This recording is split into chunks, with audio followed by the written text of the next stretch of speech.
Hi நண்பர்களே, நம்ம வீட்டிலையே ஹோட்டல் ஸ்டைலில் அருமையான மீன் ஃப்ரை பார்த்திங்கன்னா கண்டிப்பாக செய்யலாம். வீட்டு முறைப்படி மசாலா அரைச்சி செய்கிறதா இந்த பதிவில் நீங்கள் பார்க்க போகிறீங்க. ஓகேங்களா? இந்த மீனை எப்படி அலசுறது, எப்படி நம்ம க்ளீன் பண்ணி செய்கிறது எல்லாமே இந்த பதிவு போகிற வாங்க வீடியோக்குள்ளே போகலாம். மீன் இது பார்த்திங்கன்னா பாறை மீன் ஃப்ரெண்ட்ஸ். இது கடல் உணவு. அதனால் இது கழுவும் போது கொஞ்சம் கேர்ஃபுல்லாக கழுவணும். நம்ம 2 ட்ரிப் கழுவிட்டு கையில் மெதுவாக வச்சு இந்த மாதிரி கழுவும் போது தான் உங்களுக்கு மீன் பார்த்திங்கன்னா உடையாமல் வரும். ஏன்னா மீன் ஆல்ரெடி பார்த்திங்கன்னா ஐஸில் வச்சு தான் நம்மளுக்கு வரதுனால கொஞ்சம் இதாக தான் இருக்கும், சாஃப்டாக இருக்கும். அதனால் இப்படி கழுவுங்க. ஓகேங்களா? இந்த மாதிரி கழுவி ஒரு அகலமான தட்டில் எடுத்து பரவலாக எடுத்து வச்சுக்கோங்க. ஓகேங்களா? இது பாறை மீன் ஃப்ரெண்ட்ஸு. இது கடல் உணவு தான். அதனால் இந்த மாதிரி கழுவி வைக்கும்போது தான் உங்களுக்கு மீன் உடையாமல் வரும். இதை மட்டும் ரொம்ப முக்கியமாக மீன் கழுவும் போது நீங்கள் பார்த்துக்கணும். ஓகேங்களா? நிறைய பேர் மீன் அலசுறது எப்படின்னு தெரியாமல் அலசி உடஞ்சிரும். அதுக்காக தான் இந்த பதிவு. அடுத்தது பார்த்திங்கன்னா இறால் வாங்கினோம் ஃப்ரெண்ட்ஸ். இது கடல் சீ ஃபுட் தான். இந்த இறால் பார்த்திங்கன்னா எப்படி கழுவுனா பார்த்திங்கன்னா ஒரு 4-5 ட்ரிப் கழுவணும் ஃப்ரெண்ட்ஸு. ஏன்னா 4-5 ட்ரிப் கழுவும் போது அப்போ தான் அதனுடைய ஸ்மெல் பார்த்திங்கன்னா எப்போயுமே இறால் நீங்கள் வாங்கி பாருங்கள், ரொம்ப ஓவர் ஸ்மெல்லாக இருக்கும். அதனால் எப்போயுமே ஃபஸ்ட்டு ஒரு ட்ரிப் அலசி இப்படி ஊற்றிக்கோங்க. அதுக்கப்புறம் செகண்டு டேப் வாட்டர் எடுத்து செகண்ட் ட்ரிப் அலசிக்கோங்க. இறால் கழுவும் போது கொஞ்சம் பார்த்தே கவனமாகவே கழுவுங்க. இறாலும் சாஃப்டான பொருள் தான். ஓகேங்களா? அதனால் இந்த மாதிரி நல்ல கையில் வச்சு உள்ளுக்குள்ளே வச்சு நல்லா தனித்தனியாக பிரிஞ்சு வர மாதிரி கழக்கி நீங்கள் கழுவும் போது மேலே பார்த்திங்கன்னா உங்களுக்கு நுரை மாதிரி வரும். அந்த நுரையினுடைய அளவு குறைஞ்சிடுச்சுன்னா உங்களுக்கு இறால் சுத்தமாக கழுவிடுச்சுன்னு நல்லா நீட்டாக சுத்தமாகிடுச்சுன்னு அர்த்தம். இதுதான் இதனுடைய கணக்கு. ஓகேங்களா? இதையும் கழுவி இப்போ இன்னொரு பாத்திரத்தில் எடுத்து ஊற்றிக்கலாம். இந்த ஊற்றுற தண்ணி கூட நம்ம வேஸ்ட் பண்ணாமல் ஒன்று பண்ண போகிறோம். அதனால் வீடியோவை ஸ்கிப் பண்ணாமல் பாருங்கள் என்னன்றதை. இந்த மாதிரி நீங்கள் அலசி கழுவும் போது தண்ணி இப்படி எடுத்து பார்க்கணும். கலர் பார்த்திங்கன்னா மாறும். சுத்தமான தண்ணின் போது தண்ணி கலரே வந்துடும். அப்போ இறால் நல்லா சுத்தமாக க்ளீனாக கழுவிட்டுன்னு அர்த்தம். இந்த தண்ணி இப்படியே எடுத்துச்சுன்னா அடுத்தது உப்பு கொஞ்சம் போட்டுக்கிட்டு கொஞ்சம் மஞ்சத்தூள் போட்டு நல்லா பெசரி விட்டுட்டு அதுக்கப்புறம் டேப் வாட்டர் வச்சு நல்லா கழுவிக்கோங்க. ஓகேங்களா? கிட்டத்தட்ட இந்த மாதிரி ஒரு 4-5 ட்ரிப் கழுவி எடுத்துட்டிங்கன்னா இறால் முழுமையாகவே சுத்தமாயிரும். ஓகேங்களா? இந்த மாதிரி கழுவிட்டு இந்த பபிள்ஸ் பாருங்கள் அடங்கிருச்சுனாவே இந்த மேலே வர குமிழியாக ஒரு பபிள்ஸ் அது அடங்கிருச்சுனாவே இறால் சுத்தமாக கழுவிடுச்சுன்னு அதை பாருங்கள். இந்த மாதிரி சுத்தமாக நீட்டாக கழுவி எடுத்து வச்சுக்கலாம். இதை வச்சு ஒரு டிஷ் பண்ண போகிறோம், பார்க்கலாம். ஓகேங்களா? தொடர்ந்து வீடியோவை பாருங்கள். ஒரு 4-5 ட்ரிப் இப்படி அலசும் போது தான் உங்களுக்கு இறால் ஃபுல் ஸ்மெல்லும் போய் செய்யும் போது எந்த ஒரு வாடகை இல்லாமல் ரொம்ப நல்லா வரும். ஓகேங்களா? இந்த தண்ணியை கூட நம்ம வேஸ்ட் பண்ண வேண்டாம் ஃப்ரெண்ட்ஸ். ஏற்கனவே எடுத்து வச்சு தண்ணி இந்த செடிங்களுக்கு எடுத்து ஊற்றிக்கலாம். அப்போல்லாம் பார்த்திங்கன்னா நம்ம பின்னாடி வாசலில் பின்னாடி நம்மளுக்கு பொலக்கடன்னு ஒன்று இருக்கும். அங்கே பார்த்திங்கன்னா நம்ம கழுவு தண்ணி எல்லாமே செடிங்களுக்கு தான் போகும். இந்த மாதிரி கறி தண்ணி கூட நம்ம ஊற்றலாம். செடிங்கெலாம் பார்த்திங்கன்னா ரொம்ப நல்லா சூப்பராக வரும். இது உங்களுக்கு ஒரு சின்ன டிப்ஸ் தான் ஃப்ரெண்ட்ஸ். என்னுடைய செடிங்களுக்கெல்லாம் நான் கறி கழுவுற தண்ணியை கூட வேஸ்ட் பண்ணாமல் இப்படி தான் ஊற்றுவேன். அப்போ தான் நல்லா பூ வைக்கும். ஓகேங்களா? பார்க்கலாம் வீடியோ. ஹாய் நண்பர்களே, இன்னைக்கு நம்ம ரேவதி சரவணாஸ் வேர்ல்டு கிச்சன் சார்பாக கிச்சன்னா நம்ம சேனலில் என்ன புதுமையான ஒரு விஷயத்தை பார்க்க போகிறோம்னா மீன் வறுவல். நிறைய பேர் நீங்கள் பண்ணியிருப்பீங்க கண்டிப்பாக. அது ஒரு சிலவங்க தோசைக்கல்லில் பண்ணுவோம், ஒரு சிலவங்க டீப் ஃப்ரைன்னா நல்லா எண்ணெய் ஊற்றி அதில் பொரிச்சு எடுப்போம் இல்லைங்களா? அதெல்லாம் ஓகே தான். இன்றைக்கி நம்ம வீட்டில் ஒரு கடல் உணவு மீன் தான் வாங்கியிருக்கோம். அது என்ன மீன்னா பாறை மீனுங்க. ஒரு 3/4 கிலோ மீன் வாங்கியிருக்கோம். அதை நல்லா சுத்தம் பண்ணி எடுத்து வச்சாச்சு கழுவி. இப்போ அதுக்கு முக்கியமான ஒரு இன்க்ரீடியன்ட்ஸ் என்னன்னு பார்த்தீங்கன்னா, இந்த வீடியோவை நீங்கள் ஸ்கிப் பண்ணாமல் பார்த்தீங்கன்னா தான் அது என்னன்றது உங்களுக்கு தெரியும்.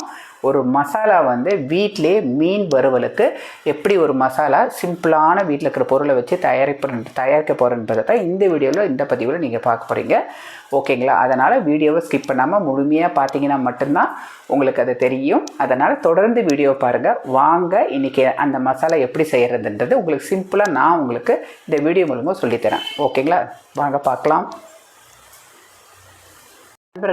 நண்பர்களே இப்போ ஒரு மிக்ஸி ஜார் எடுத்து வச்சுக்கோங்க. இந்த மிக்ஸி ஜார் ஏன் இப்படி இருக்குன்னு நினைக்காதீங்க. இது ஏற்கனவே மசாலா பொடி பண்ணி மட்டன் குழம்பு செஞ்சதனுடைய பொடி தான். அது ஒன்றும் பிரச்சனை இல்லை, தொடச்சிட்டேன். இதுலேயே நம்ம இன்றைக்கி மீன் வறுவலுக்கு என்ன பொருள் எடுத்து வச்சுருக்கோம் மசாலா தயாரிக்கிறதுக்குன்னு பார்ப்போம் வாங்க. குருமிளகு, சீரகம், வரக்கொத்தமல்லி, வரமிளகாய், இஞ்சி நல்ல ஒரு 1/2 இன்ச்சு அளவுக்கு, இந்த அளவுக்கு ஒரு விரல 3/4 அளவுக்கு எடுத்துக்கோங்க இஞ்சி துண்டு. ஒரு 20 பல்லுக்கு மேலே பூண்டு தோல் நீக்கியும் ஒன்று மொத்தம் எடுத்து வச்சுருக்கோம். இதை போட்டு தான் இன்றைக்கி மசாலா செய்ய போகிறோம். ஃபஸ்ட்டு வரக்கொத்தமல்லி போட்டுக்கலாம். வரமிளகாய் கிட்டத்தட்ட ஒரு 10 வரமிளகாய் எடுத்து வச்சுருக்கோம். சீரகம் பார்த்திங்கன்னா 1 டேபிள் ஸ்பூன் அளவு எடுத்து வச்சாச்சு, அதையும் போட்டுக்கலாம். மிளகு 1/2 டேபிள் ஸ்பூன், அதையும் போட்டுக்கலாம்.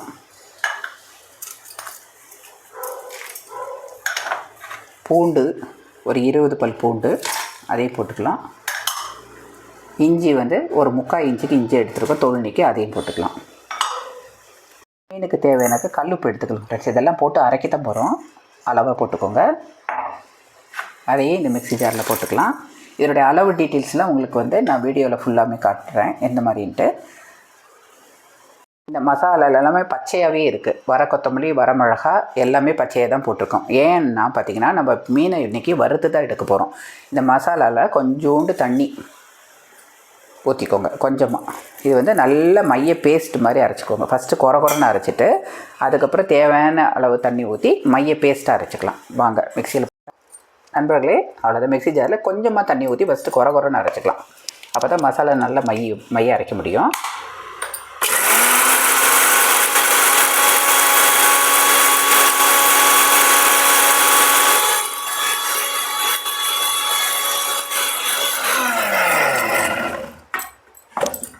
பாருங்கள், இந்த அளவுக்கு குறன்னு ஃபஸ்ட்டு அரைச்சிக்கோங்க.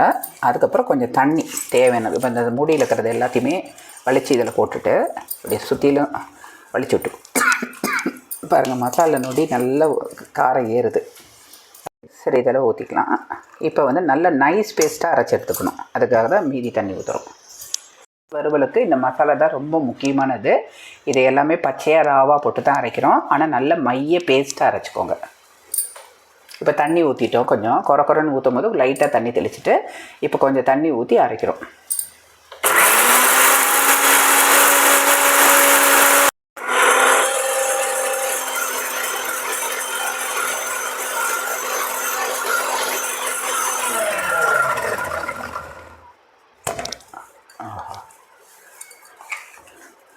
பாருங்க, இந்த அளவுக்கு மைய அரைச்சிக்கோங்க. தெரியுதுங்களா?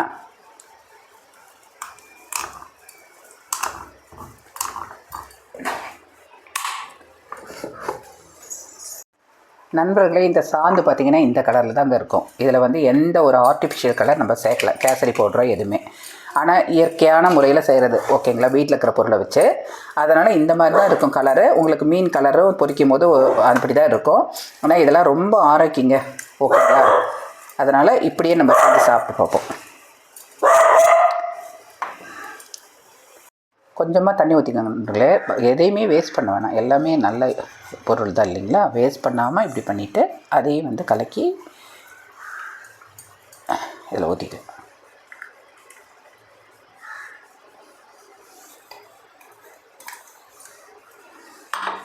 இப்படி வச்சுக்கிட்டு இந்த சாந்து இந்த கலரில் தான் இருக்கும், ஒன்றும் பிரச்சனை இல்லை. நம்ம இப்போ வந்து ஒரு எலுமிச்சப்பழம், அரை எலுமிச்சப்பழம் எடுத்துக்கோம். அதை நல்லா ஒரு இந்த மாதிரி ஒரு புளியறதில் வச்சு புளிச்சிக்கோங்க. இன்னும் மேலும் கூடுதல் சுவைக்காக தான். நல்ல புளிப்பு வந்து நல்லா இதில் இறங்கி நல்லா சாரெல்லாம் இறங்கும் போது உங்களுக்கு வந்து நல்ல சுவை வந்து நல்லா கூடுதலாக இருக்கும். இது நல்லா கையை வச்சு கலக்கிக்கோங்க. இந்த மாதிரி கலக்கிக்கோங்க.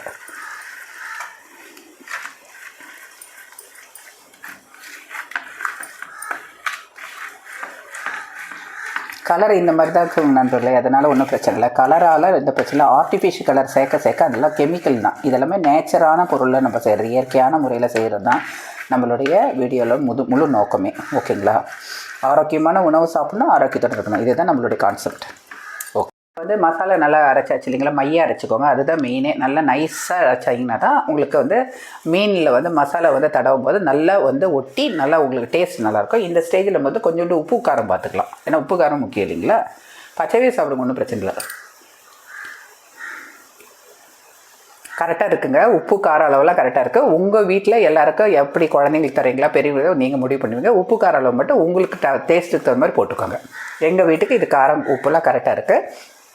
இருங்க, கை கழுவிட்டு அடுத்தது மீன்களை வந்து நம்ம மசாலா தடுறது தான் வேலை. இப்போ நம்ம வாங்கியிருக்க மீன் பார்த்திங்கன்னா கடல் மீன் தான். இது வந்து பாறை மீன், ஓகேங்களா. இப்போ நம்ம வாங்கியிருக்க அளவு பார்த்திங்கன்னா 3/4 கிலோ பாறை மீன் வாங்கியிருக்கோம். இப்போ இதுக்கு தான் இந்த மசாலா அரைச்சி வச்சுருக்கோம். மசாலா ஃபஸ்ட்டு பெரிய பீஸுக்கு 6 தடவி பார்ப்போம். மீதி இருந்தால் இந்த சின்ன பீஸுங்களுக்கு தடவிக்கலாம். வாங்க மசாலா தடவுறது எப்படின்னு பார்க்கலாம்.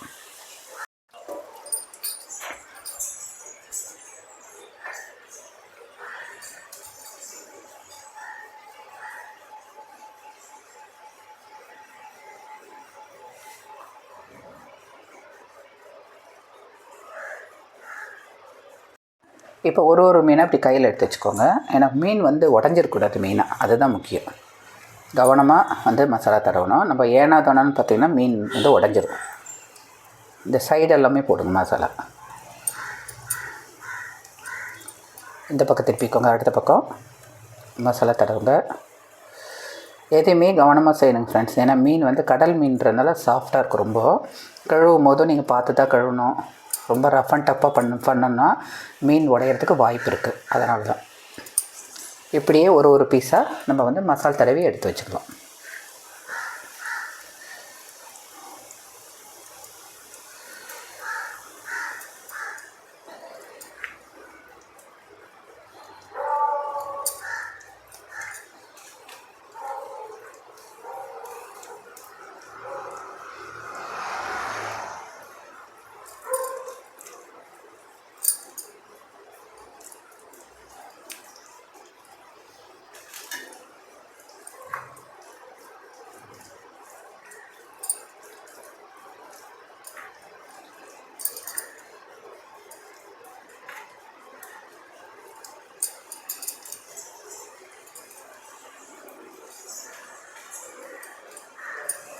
இது 6 எப்பயுமே மீன் மசாலா தடவும் போது ஒரு அகலமான தட்டு எடுத்துக்கோங்க. அப்போ தான் அது வந்து கொஞ்சம் நேரம் ஊறுறதுக்கு ஈஸியாக இருக்கும். இதை ஃப்ரீசரில் கூட சிலர் வைப்பாங்க, அப்படியும் வச்சுக்கோங்க. ஃப்ரிட்ஜில் வச்சு கூட ஒரு 5 நிமிஷம் ஃப்ரீசரில் வச்சுட்டு கூட நம்ம அப்படியே எடுத்து பொரிச்சு எடுத்துக்கலாம். நம்ம இன்றைக்கி செய்கிறது வந்து தோசைக்கல்லில் தான் 2 பக்கம் திருப்பி எடுக்க போகிறோம். ஷாலோ ஃப்ரைன்வாங்க, அதாவது நிறைய எண்ணெய் ஊற்றாமல் செய்கிறதுக்காக செய்கிறது. நீங்கள் எந்த மாதிரி முறையில் செய்யணும்னு நினைக்கிறீங்களோ அந்த முறையில் நீங்கள் செஞ்சுக்கலாம்.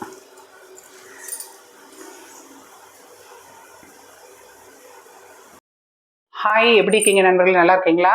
இன்றைக்கி மீன் பொரிக்கிறத பற்றி பார்க்கலாம் வாங்க நண்பர்களே. இப்போ மீன் மசாலா போட்டு கிட்டத்தட்ட ஒரு 1/2 மணி நேரம் ஆயிடுச்சு. எப்பயுமே 1/2 மணி நேரம் விட்டுருங்க, அப்போ தான் அந்த மசாலாலாம் உள்ளே இறங்கி உங்களுக்கு மீன் வந்து பொரிச்சு எடுக்கும்போது சுவையாக இருக்கும். இன்றைக்கி நம்ம வந்து தோசைகளில் தான் போட்டு நம்ம எப்பயுமே 2 பக்கம் திருப்பி போட்டு எண்ணெய் கம்மியாக ஊற்றுன்றதுக்காக ஷாலோ ஃப்ரைன்னு சொல்லுவோம். அந்த மாதிரி தான் செய்வோம். டீப் ஃப்ரைன்னா அதிக எண்ணெய் ஊற்றி செய்கிறது. ஓகேங்களா? இன்றைக்கி மசாலா எப்படி தயாரித்து நம்ம எப்படி வந்து செய்கிறன்றதை நீங்கள் பார்த்துருப்பீங்க இந்த வீடியோவில். கண்டிப்பாக நண்பர்களே இந்த மாதிரி செஞ்சு பாருங்கள். இது ஆரோக்கியத்துக்கும் நல்லது. எப்பயுமே இந்த மாதிரி வீட்டில் எந்த மசால் பொடி இல்லைன்னு நினைக்காதீங்க. இருக்கிறத வச்சு நம்ம எப்படி செய்கிறது இந்த வீடியோவின் நோக்கம். ஓகேங்களா? அதனால வீடியோவை ஸ்கிப் பண்ணாமல் பாருங்கள். வாங்க இப்போ மீனை வந்து பொரிச்சு எடுக்கலாம். காட்டியது பக்கத்தில் பாருங்கள் ஃப்ரெண்ட்ஸ். மசாலா போட்டு இப்படி நல்லா ட்ரையாக இருக்குது. இப்படி ஒரு 1/2 மணி நேரம் ஊற வச்சிங்கன்னா தான் உங்களுக்கு சூப்பராக இருக்கும். 2 தட்டிலையும் எடுத்து வச்சாச்சு. இப்போ தோசைக்கல்ல எண்ணெய் வந்து ஏற்கனவே ஊற்றிருக்கு. இன்னும் கொஞ்சம் ஊற்றிக்கலாம், ஏன்னா மீன் வந்து பெரிய மீன். கொஞ்சம் ஊற்றிக்கலாம். ஊற்றிட்டு எண்ணெய் சூடாகிடுச்சு. இப்போ மீன் ஒன்று ஒன்றா போட்டுக்கலாம்.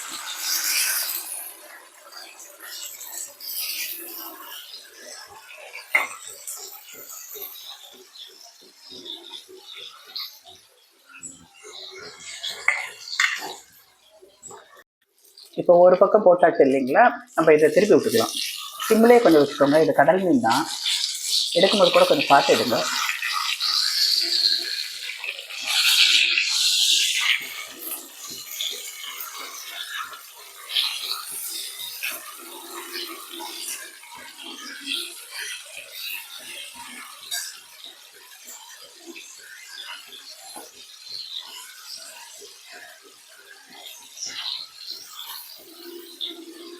பாருங்கள், இவ்வளோ கவனமாக செஞ்சும் போது கூட பாருங்கள் மீன் வந்து லைட்டாக உடையுது. அதனால தான் கழுவும் போதும் சரி, மீன் மசாலா போடும் போதும் சரி, திருப்பி போடும் போது கூட நம்ம கவனமாக போடணும். அப்போ தான் உங்களுக்கு உடையாமல் மீன் வரும். ஓகேங்களா? இதை மட்டும் நம்ம வந்து ஃபாலோ பண்ணிக்கணும். நண்பர்களே, கிட்டத்தட்ட மீன் வந்து 2 பக்கம் திருப்பி போட்டாச்சு. நல்லா வந்து வெந்துருச்சுங்க. கடல் உணவுன்றதுனால கொஞ்சம் வந்து எடுக்கும் போது கொஞ்சம் கவனமாக எடுங்க. பக்கத்தில் வாங்க. இப்படி ஒட்டும், ஒன்றும் பிரச்சனை இல்லை. அப்படியே அழுங்காமல் எடுத்து அதே தட்ட வைங்க.